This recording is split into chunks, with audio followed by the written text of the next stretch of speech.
domáci a milí hostia. Je mi nesmiernou cťou, že vás môžem tu u nás v Starej Pazove v spolku privítať dnes, keď si spomíname na dávnu dobu 9. októbra 1921 roku, keď bol založený náš spolok a za jej prvú predsedničku bola zvolená Ľudmila Urbanová. Touto výstavou si tiež spomíname na prvú výstavu, ktorá bola práve v tom roku, keď naše Pazovčanky vystavovali práce z konopí. Všade okolo nás vtedy ešte boli močiare a lúky, takže mali kde naše mamky a babky močiť konope a bieliť plátno.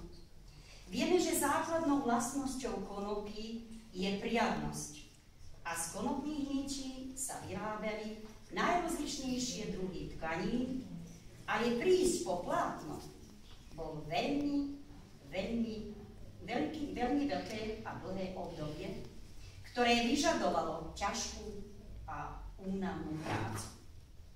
Vieme, že aká priadza, také plátno.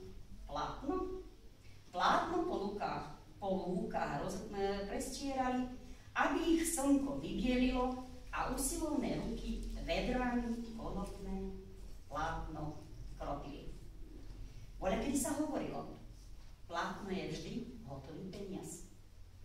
Naše staré mamy nám zachovali tieto tkaniny, aby sme sa všetci mohli kochať v kráse ich ručných prác a práve preto sme sa na tento deň rozhodli nainštalovať výstavu pod názvom Krásy z konopných nití. Tešíme sa, že ste tu s nami a spolu si môžeme pripomenúť zašlé časy. Príjemne vám prajem.